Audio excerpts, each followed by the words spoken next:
సినీ ఇండస్ట్రీలో మెగాస్టార్ చిరంజీవికి ప్రత్యేక స్థానం ఉంది. ఎందుకంటే ఏ సపోర్ట్ లేకుండా ఇండస్ట్రీకి వచ్చి ఒక్కడే ఎదిగి తనకంటూ ప్రస్తుతం ఒక సంస్థానాన్ని ఏర్పాటు చేసుకున్న చిరంజీవి గురించి చాలా మంది గొప్పగా చెప్తూ ఉంటారు. ఆయన ప్రతిభ అతన్ని గొప్ప స్థానంలో కూర్చోబెట్టింది. ఇక ఈ క్రమంలోనే చిరంజీవి తమ్ముడైన పవన్ కళ్యాణ్ హీరోగా సూపర్ సక్సెస్ అయ్యారు. పవర్ స్టార్ గా ఎదిగారు.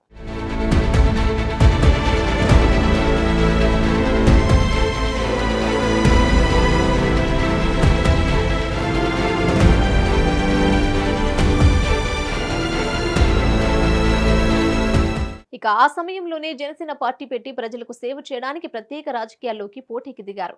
ఇక తాజాగా వచ్చిన ఏపీ ఎన్నికల ఫలితాల్లో భారీ విక్టరీని సాధించారు. పిఠాపురం ఎమ్మెల్యేగా గెలుపొంది అసెంబ్లీలో అడుగు పెట్టడానికి రెడీ అయ్యారు. ఇక ఇదిలా ఉంటే గత ప్రభుత్వం సినిమాల విషయంలో వివక్షను చూపిస్తూ సినిమా టికెట్ల రేట్లు తగ్గించినప్పుడు చిరంజీవి ముందుకొచ్చి ప్రభాస్, మహేష్ బాబు, నాగార్జున, రాజమౌళి లాంటి సినిమా హీరో దర్శకులను తన వెంట వేసుకుని అప్పటి ముఖ్యమంత్రి అయిన వైఎస్ జగన్మోహన్ రెడ్డి దగ్గరికి సినిమాల గురించి టికెట్ల రేట్లు పెంచమని అడగడానికి వెళ్లారు. కానీ అక్కడ చిరంజీవికి చాలా దారుణమైన అవమానం అయితే జరిగింది. హాఫ్ కిలోమీటర్ దూరంలోనే వాళ్ళ కార్లను ఆపేసి వాళ్ళను నడిపించుకుంటూ సీఎం ఆఫీసులోకి తీసుకెళ్లడం అనేది నిజంగా చాలా దారుణమైన విషయమనే చెప్పాలి.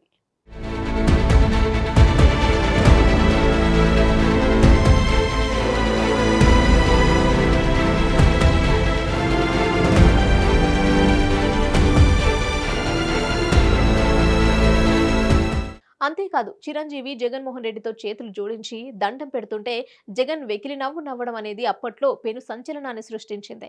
ఇక దానికి ఎలాగైనా సరే రివెంజ్ తీర్చుకోవాలనే ఉద్దేశంతోనే పవన్ కళ్యాణ్ చాలా గట్టి పోటీని ఇస్తూ వైసీపీ పార్టీ రూపు రేఖలు లేకుండా గల్లంతయ్యే విధంగా ప్రణాళికలను రచించి సక్సెస్ అయ్యారు. ఇక మొత్తానికి పవన్ కళ్యాణ్ గత ఎన్నికల్లో ఒక్క సీటు మాత్రమే గెలిచారు. కానీ ఇప్పుడు పోటీ చేసిన 21 ఎమ్మెల్యే స్థానాల్లో 21 గెలిచాయి, రికార్డు సృష్టించారు. అలాగే 2 ఎంపీ సీట్లకు పోటీ చేస్తే ఆ 2 సీట్లను కూడా గెలిపించుకున్నాడు. ఇక మొత్తానికైతే పవన్ కళ్యాణ్ 100% స్ట్రైక్ రేట్ తో ఎలక్షన్ లో ఘన విజయం సాధించి తను గేమ్ చేంజర్ గా మారిపోయాడని చెప్పాలి.